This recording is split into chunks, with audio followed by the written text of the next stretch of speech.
साधु बन सकता है चोर, कभी चोर बन सकता है साधु। इसके लिए होना चाहिए तुम्हारे पास स्पिरिचुअल की जादू। कभी भी ऐसा हो सकता है, कभी तुम जैसे भी हो, तुम्हारी जिंदगी में जिंदगी का तुम्हारी चेंज बदलाव तभी आएगा जब तुम तुम्हारी अंदर में जाकर तुम खुद को ढूंढ पाओगे कि मैं क्या हूँ, मैं क्या बनने वाला हूँ। हमारा सेशन जो चल रहा था मोटिवेशनल का, आज बहुत ही सेंसिटिव एंड बहुत ही इंटरेस्टिंग एंड तुम्हारी लाइफ के ट्रांसफॉर्म करने वाली टॉपिक है।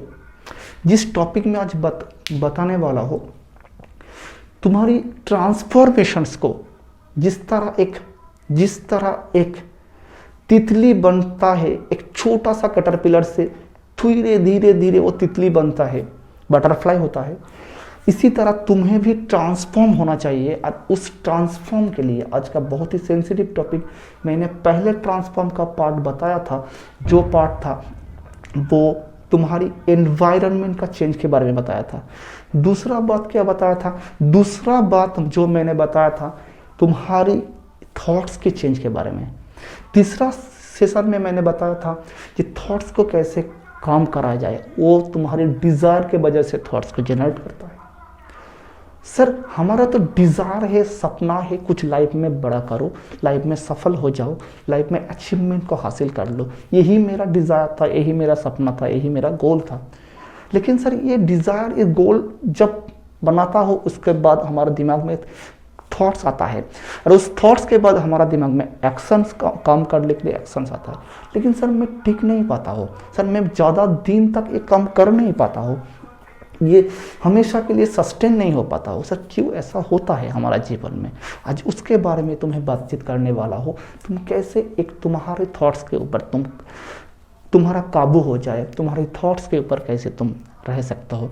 तुम्हारी इसके लिए एक इम्पोर्टेंट जो बात है, क्यों कैसे कर सकता हूँ, वो है spiritual changes, spiritual development, spiritual आध्यात्मिक। तुम्हें स्पिरिचुअल चेंज लाना चाहिए। सर कैसे हो सकता है? देखो मेरे प्यारे विद्यार्थियों, प्यारे इंडियंस, सारे इंडियंस को मैं कहना चाहता हूँ कि स्पिरिचुअल चेंज मेरे हिसाब से स्पिरिचुअल चेंज कैसे हो सकता है। तुम कुछ भी काम अच्छी कर रहे थे, उस टाइम तुम्हारी कोई एक गलत काम करने के मन में आ गया, मतलब तुम्हारी सही काम से तुम डाइवर्टेड हो गए हो। तो इसको सही बनाने के लिए क्या प्रोसेस है सर? तुम पढ़ाई कर रहे थे, उसी टाइम एक फ़ोन आ गया, तुम फ़ोन में बिजी हो गए हो, तुम्हारा लाइफ का एक कीमती वक्त तुम बर्बाद कर दिया हो। तो इसको सर कैसे मैं हल कर सकता हूँ? तुम लाइफ में कुछ अचीवमेंट करने के लिए जा रहे थे, कोई अलग एक अट्रैक्शन, कोई भी अलग एक कोई अच्छा ऐसा कुछ घटना तुम्हारे जीवन में आ जाए, तुम उसी दिशा में चले गए हो, तुम्हारे ज़िंदगी के असली जो मोड़ था, वो असली जो डायरेक्शन था, वो तुम्हारे असली डायरेक्शन से घूम गए हैं। सर इसी मुद्दे के ऊपर मैं बात करना चाहता हूँ, जो तुम्हें एक नॉर्मल इंसान से, आदमी से, तुम्हें मानव से महामानव भी बना सकता है। इसी टॉपिक के बहुत ही सेंसिटिव टॉपिक्स के ऊपर मैं बातचीत करने वाला हूँ। जो बातचीत होगा वो एंड तक देखना मेरे प्यारे प्यारे प्यारे प्यारे विद्यार्थियों।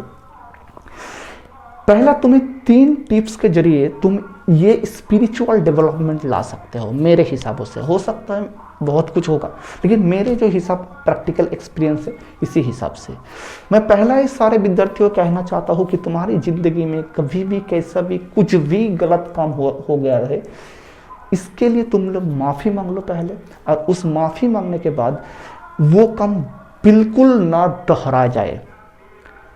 कोई भी गलत काम करना पाप है, बिल्कुल पाप है, लेकिन गलत काम को बार बार रिपीटेडली करना है महापाप, मतलब ग्रेट पाप। इसे ग्रेट साइन कहा जाता है। तो इसको कभी भी दोहराना मत, माफ़ी मांग लो गॉड से, तुम्हारे बनाने वाला से, बस। उसके बाद स्पिरिचुअल अपने आप को डेवलप करो। सर कैसे मैं अपने आप को स्पिरिचुअली डेवलप कर सकता हूँ? इसके लिए 3 स्टेप्स में तुम्हें आज बताऊंगा। पहला क्या है? पहला, तुम खुद को खुद के अंदर में जाकर झांक कर देखो, क्या मैं सही हूँ या गलत हूँ मेरे हिसाब से। सर सही क्या चीज़ है, गलत क्या चीज़ है? सर बहुत कुछ तो सही मुझे लगता है लेकिन दूसरों को गलत लगता है। देखो, जो काम तुम्हारे भलाई के लिए होगा, लेकिन उस भलाई दूसरों को कभी भी तकलीफ ना पहुंचाए, कभी हार्ट ना करे, कभी दुख ना पहुंचाए, कभी फिजिकली टॉर्चर ना हो जाए, वो काम तुम्हारे लिए सही हो सकता है। कुछ भी काम करो, तुम्हारे लिए कर रहा हो, हाँ सही है, लेकिन वो काम तुम्हारे पेरेंट्स के लिए हो सकता है सही नहीं है, तुम्हारी फैमिली मेंबर्स के लिए सही नहीं है, सही सच में ही सही नहीं है। ये नहीं तुम कन्विंस नहीं कर पा रहा हो, वो तुम्हारे लिए सही काम नहीं है। जो काम तुम कर रहा हो लेकिन बिल्कुल वो सही है, लेकिन तुम कन्विंस नहीं कर पा रहे हो मम्मी ये काम मैं सही कर रहा हूँ, वो तुम्हारे लिए सही होगा, लेकिन तुम्हें कन्विंस कराने के बाद ही तुम्हें खुशियाँ मिलेगी वो काम करने में, उस काम में जान आ जाएगी। तो सही गलत, दूसरा सही गलत का डेफिनेशन कैसे मैं दे सकता हूँ? जो कुछ भी तुम रिलीजन में बिलोंग करते हो, वहाँ पर जब भी तुम्हें कहा जाएगा ये काम तुम्हें गलत कर रहा है, ये काम करना नहीं चाहिए, मतलब यह काम करने के तुम्हें पाप आएगा, तुम्हें साइन होगा, तुम्हें बहुत ही बुरा लाइफ तुम्हारा होगा, वो हर रिलीजियस में बहुत अच्छे ढंग से बताएगा वो काम जरूर गलत काम है, वो करना नहीं चाहिए, वो गलत काम है। तो तुम तुम्हारे अंदर में जाकर देखो जो तुम सही कितना हो, गलत कितना हो। तुम्हारे सामने जो शीशा है, मिरर है, उस मिरर के सामने, शीशा के सामने अपने आप को देखते रह जाओ। मैं ज़िंदगी में इतना टाइम बिता दिया, हमारा ज़िंदगी में इतना अच्छा अचीवमेंट हुआ, इतना बुरी लाइफ चला गया, मैं कितना सही काम किया, कितना गलत काम किया।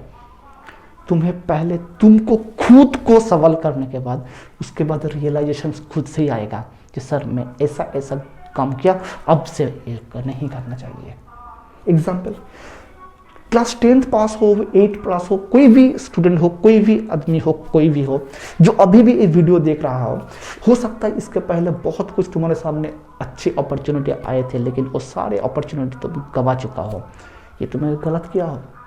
वो गलत काम को तुम्हें सही करने के लिए इसके बाद में अपने आप को कमिटमेंट देना चाहिए, नहीं सर मैं ये कभी भी नहीं करूँगा।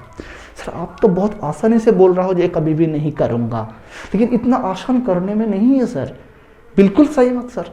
इसके लिए दूसरा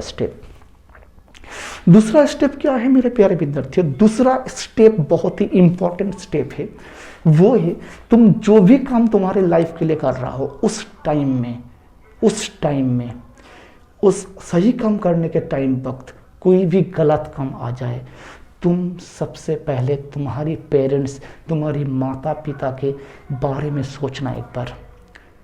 जब तुम पढ़ाई करने जा रहे हो ना, मैं तुम्हें कहता हूँ तुम्हारी स्टडी टेबल में तुम्हारे माता एंड पिता, मदर्स एंड फादर्स, तुम्हारे मम्मी एंड डैडी का एक पिक्चर लगाना है। लेकिन कौन सी पिक्चर मैं तुम्हें बताता हूँ। सपोज पढ़ाई कर रहा हो, सामने फ़ोन भी बैठा है, पढ़ाई मन से हो रहा था, फ़ोन में एक नोटिफिकेशन आया, तुम वहाँ पर डूब गया हो, तुम्हारी ज़िंदगी में एक कीमती वक्त तुम वहाँ पर गवा दिया हो। तो तुम्हें क्या करना है, जब तुम वहाँ पर एक फ्रेम डाल दोगे, एक अच्छी पिक्चर तुम्हारे माता एंड पिता का डालोगे, कैसा पिक्चर होना चाहिए मैं तुम बताता हूँ। तुम्हें पिक्चर होना चाहिए जब तुम्हारी पेरेंट्स में, तुम्हारी पिता ने सारे दिन ड्यूटी करने के बाद जब फ्रस्ट्रेटेड एंड बहुत टेंस्ड एंड बहुत स्ट्रेसफुली घर में आते हैं, वो पिक्चर तुम्हें खींच करके एक छोटा सा प्रिंट निकल कर स्टडी टेबल लगा देना चाहिए। एक बार के लिए सोचना मेरे प्यारे विद्यार्थियों, मैं सुबह से लेकर शाम तक जितना पढ़ाई किया, मेरा पिता ने उसमें से लाख गुना ज़्यादा मेहनत करके घर में आ रहा है, मैं क्या कर रहा हूँ? तब भी तुम काम करोगे। तुम्हें पहले ही मैंने बताया कि मैं अंदर जाकर ढूंढना चाहिए मैं कैसा हूँ, वो तो ढूंढ लिया, लेकिन सर उसको कैसा रिपेयर करूँगा? तुम जब भी गलत काम में जा रहा हो तब भी तुम्हारे पिता को पहले देखो, नहीं पिता मैं तो गलत काम कर रहा हूँ, तुम्हारी आंखों में आंसू आ जाएगा। उसके पास तुम्हारे मदर्स की भी एक पिक्चर लगाओ। कौन सी वाला पिक्चर? जो मदर्स ने तुम्हारे सुबह से लेकर शाम तक तुम्हारे लिए खाना बनाता है, लेकिन जो खाना तुम्हें देता है, शायद ऐसा बहुत सारे फैमिलीज इंडिया में होगा जो खाना देता है, वो खाना जो तुम्हारे माँ ने डिस्ट्रीब्यूट करता है, पूरा खाना बनाने के बाद माँ के लिए थोड़ा ही रह जाता है कोई अच्छे खाना, और सारे खाना तुम्हारे भाई बहनें सारे मतलब सारे लोगों को तुम्हारी डिस्ट्रीब्यूट हो जाता है। उस पिक्चर को एक बार तुम क्लिक करो और वो तुम्हारे स्टडी टेबल में लगा दो।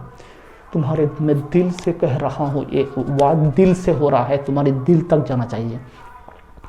तुम देखने के बाद तुम्हारे आंखों में आंसू आ जाएंगे कि मेरा माँ, मेरा माता, मेरा पिता ने इतना स्ट्रगल करके मुझे इतना लेवल तक ले जाने के लिए आज भी तैयार है। मैं क्यों गलत पथ, मैं क्यों गलत रास्ते में जाने के लिए तैयार हो जा रहा हूँ। तो इसीलिए मैं कहता हूँ पहला जो स्टेप है, पहले अपने आप के अंदर जाओ, उसको रिपेयर करो। तो रिपेयर करो कैसे? इसके लिए तुम जब भी कोई गलत काम कर रहा हो उसके टाइम तुम्हारे पेरेंट्स का इमेज तुम्हारी आंखों में आना चाहिए। स्टडी टेबल में पेरेंट्स का एक ऐसा ही इमेज तुम्हें लगाना चाहिए। तीसरा बहुत ही इंपॉर्टेंट बात, तीसरा क्या है, जब भी तुम कोई गलत काम कर रहे हो जहां पर कोई नहीं है, मतलब तुम सही दिशा में नहीं जा रहा हो, तब तुम्हें क्या करना चाहिए? तब तुम्हें, मैं दिल से कह रहा हूँ, कोई भी रिलीजियस हो, कोई भी, हिंदुइज्म हो, इस्लाम हो, क्रिश्चियन हो, जैन हो, बौद्धिज्म हो, सिख हो, पारसी हो, कुछ भी हो, तुम्हारी जो तुम्हें बनाने वाला समझता हो उसके बारे में सोचो। वो जो काम कर रहा है वो मुझे देख रहा है, ये काम मुझे देखने वाला, जो बनाने वाला वो देख रहा है, ये गलत काम हो रहा है, इसके लिए मुझे यहाँ पर भी इसका फल भुगतना पड़ेगा। तो यही तुम्हें काम से रोकेगा, यही तुम्हें गलत काम से रोकेगा।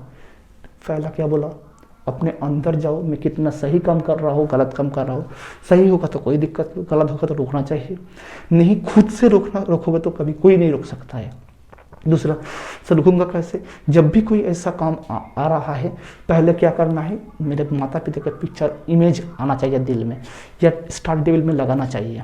और तीसरा, जहाँ पर कोई नहीं है वहाँ पर एक बात सोचना, मुझे बनाने वाला ऊपर से देख रहा है, मैं यही काम कर रहा हूँ, ये तो अच्छा काम नहीं है।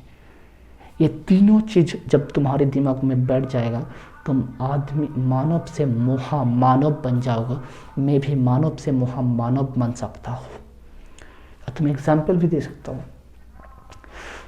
नरेंद्रनाथ दत्त मीन्स, जो नरेन था, छोटा था, टैलेंटेड था, लेकिन बहुत ही डिस्टर्बेंस करता था स्कूल में, बहुत ही, मतलब बहुत एक्टिविटी पर्सन था। लेकिन जिस दिन नरेन ने, जिस दिन श्री रामकृष्ण के संनिध आ गया है, उसका पास आ गया है, वो बन गया स्वामी विवेकानंद। एक संस्पर्श उसको चेंज कर दिया, उसका स्पिरिचुअलिटी इतना डेवलप्ड हो गया, वो बन गया स्वामी विवेकानंद। नरेन से स्वामी जी। नेताजी सुभाष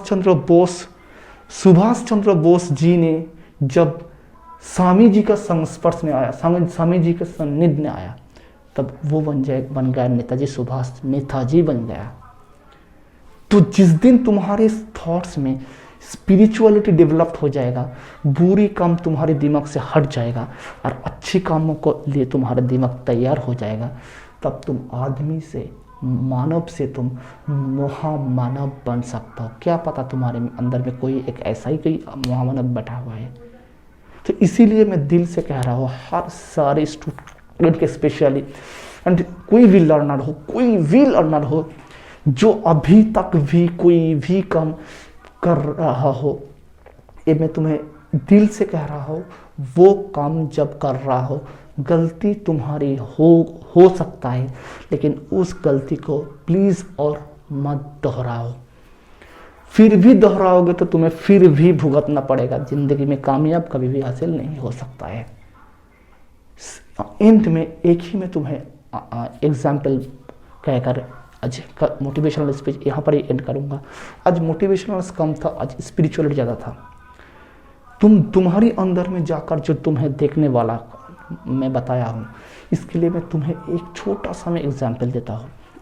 एक ट्रेन में एक चोर था और एक सेठ था। सेठ मतलब जो बिजनेस में बहुत अच्छे हैं। सेठ में जो हीरा होता है, उसका जो मतलब हीरा जो वहाँ पर रखते हैं, वो लेकर जा रहा था। चोर भी उसी केबिन में चोर भी था। सेठ ने देख लिया चोर आकर केबिन में बैठ गया है, पहचान लिए चोरी हो सकता है। रात में जाए उठेगा, हमारा सारे हीरा को लेकर चला जाएगा। तो चोर ने क्या किया, जो रात होने के पहले वो नींद में चला जाता है, क्योंकि ताकि रात में वो बहुत रात तक वो चोरी कर सकता है। तो शेर ने क्या किया, जब वो चोर नींद में जाता है रात होने से पहले ही, उसका हीरा का पूरा जो पैकेट है वो चोर के झोला के अंदर घुस देता है, अंदर में डाल देता है। तो चोर ने रात में उठता है, ढूंढता है ये सेठ जी ने कहाँ हीरा रखा है, इधर से इधर सारे ढूंढने के बाद कभी पता ही नहीं चलता है हीरा किधर है। फिर दूसरे टाइम आया, दूसरी रात हुआ, फिर वापस वही किया सेठ जी ने। तीसरे टाइम हुआ, वापस वही किया सेठ जी ने। मेरे प्यारे विद्यार्थियों, चौथा टाइम में चोर आकर चरण में गिर गया, बोलते रह गए, सेठ जी मैं चोर हूँ, लेकिन मुझे सिर्फ एक बार बता दो हीरा कहाँ तुमने छुपाया है। सेठ जी ने बताया, अपना झोली एक बार खोल कर देखो। खोल कर देखा, हीरा वहाँ पर ही है। मेरे प्यारे विद्यार्थियों, मैं यही कहना चाहता हूँ, हर दुनिया की आदमी के अंदर हीरा है, हीरा। सिर्फ उसको एक बार के लिए खोल कर देखो, तुम भी मानव से महामानव बन जाओगे। आज इतना ही, मिलते हैं नेक्स्ट लेक्चर के लिए, नेक्स्ट मोटिवेशनल स्पीच में। तब तक के लिए टाटा, जय हिंद।